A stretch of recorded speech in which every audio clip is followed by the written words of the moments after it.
Teve alguma história, é claro, são tantas, todas são importantes, mas teve alguma história que vocês participaram, ajudaram a contar que foi surpreendente, assim? Não só pela mobilização das pessoas, mas porque tomou uma proporção que vocês não imaginavam, ou o desfecho foi diferente? Tem algum exemplo que você consiga pensar? Tem várias. Algumas saem obviamente dentro do planejado, mas uma que foi bem impressionante foi de mobilização, foi uma que a gente fez do Pantanal na época dos incêndios que estava acontecendo, foi toda uma equipe lá da Amparo Animal, que é uma ONG super séria, eles foram para lá para ajudar os animais e a gente fez uma campanha. A gente achava que ia arrecadar 500 mil, para mim já era muito alto, já era um valor extremamente fora da realidade. E a campanha basicamente chegou a 2 milhões e 200 e cacetada. E foi uma coisa, assim, impressionante de ver as pessoas querendo ajudar. E aí um monte de artista que vai não sei o quê. Lua Santana fez uma live. Foi nessa campanha? Foi nessa. Uhum. Foi muito legal. Entrou o National Geographic na jogada. Foi muita gente, porque enfim, todo mundo foi se mobilizando. Então essa eu acho que é uma bem marcante. E foi tanto gasto. Depois a gente faz a prestação de conta, aí a gente vê o relatório de gasto. Meu Deus do céu. É muito gasto que a equipe tem lá, enfim, estão tratando ainda um monte de animal até agora, inclusive. Quanto que arrecadou de novo? Desculpa. 2 milhões e 200 mil. Foi uma coisa surreal. Foi surreal. Incrível, cara. A gente ficou impressionado. E esse dinheiro foi usado para quê? Para ajudar no todos os tratamentos dos animais que foram resgatados. Eram muitos. Aí tinha onça que tinha um tratamento que era tratamento para voltar a andar, que tinha na espinha, uma coisa maluca que eles fizeram. Conseguiram contratar muita gente foda para seguir e ainda estão fazendo até hoje. Essa ideia de tanto que a gente conseguiu para que eles conseguissem tocar a vida. E e aí de histórias, tem muitas que tem uma bem recente que a gente fez, que foi do ator, eu vou esquecer o nome dele, meu Deus, do Beisola. Uhum. Que também estava numa situação super complicada. Marcos Oliveira? Acho que é Marcos Oliveira. Oliveira. Eu acho que é. Veja aí. A gente, novamente, sai uma matéria falando da história dele, e aí a pessoa, gente, vamos ajudar. Marcos vamos fazer Oliveira. Minha memória não tá tão ruim. Mandaram bem. Vamos fazer alguma coisa para ajudá-lo. E é isso, aí as pessoas mandam a história pra gente e a gente averigua novamente, fala com o ator, no caso eu falei, fala com o ator, entende o que é, o que ele tá precisando, ele tá com alguns problemas de doença também, enfim. Tá Isso sem foi trabalhar. Quando? Agora, mês passado. Vocês assistiram a participação dele no Só Um Minutinho? Onde ele conta a história dele? Lá com a Ed Gama e com o Nabote? Não vi, desculpa. Não tem problema, só pra saber se se ajudou a contar a história, esse podcast que ele participou, que foi bem significativo. Eu acho que o podcast foi depois. Acho que eles chamaram ele pra comentar. Entendi, até pela repetição da pra história. Pra dar uma levantada e tal. Eu acho. Porque saiu tem um tempinho essa história dele. Exato. Que ele tava precisando, aí os amigos se mobilizaram pra pagar aluguel, alguma coisa assim, né? E aí a gente arrecadou acho que uns 60 mil, assim, e tá mega feliz. Caraca! Muito legal.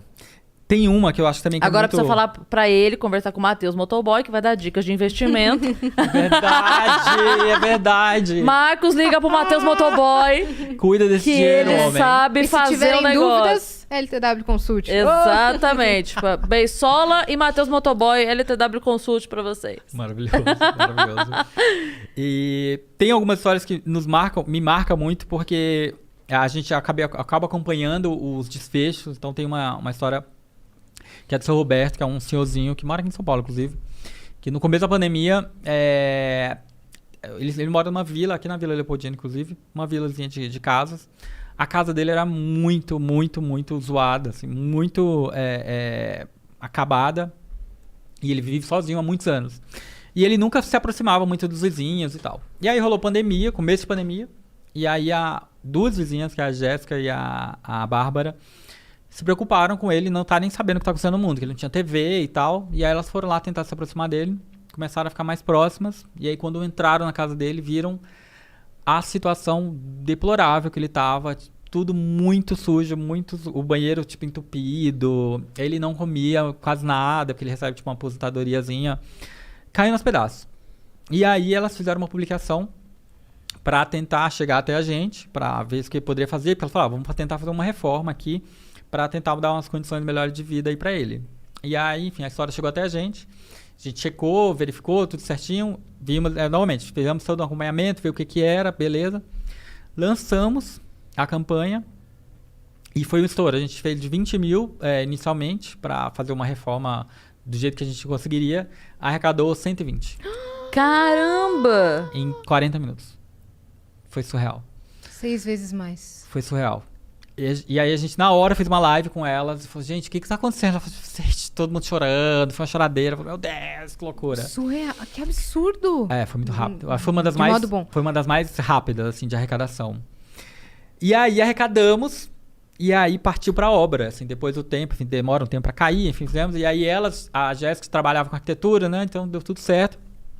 E a gente acompanhou a obra inteira, de todo o lugar onde ele iria ficar, e a gente filmou e tudo mais, e aí fui lá na inauguração da casinha dele, e assim, surreal a fisionomia como muda, sabe? Ele era completamente acuado, não falava com ninguém, e ele falava, oi, gente, tudo bem? Tinha uma vozinha bonitinha, assim, ele chama todo mundo de neto, e a gente transformou a vida do cara. Isso é muito foda, isso é muito, não tem preço, sabe? Não tem todos os perrengues que a gente passa, parte contratual, que é uma loucura.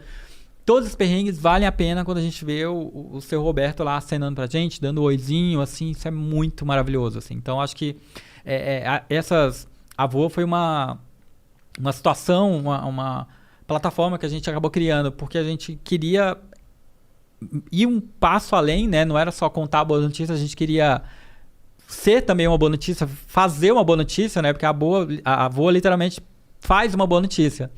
E ela tem sido uma grande alegria pra gente nos últimos 2 anos aí. Incrível. E um fenômeno demais, de arrecadação, cara, assim. Que demais.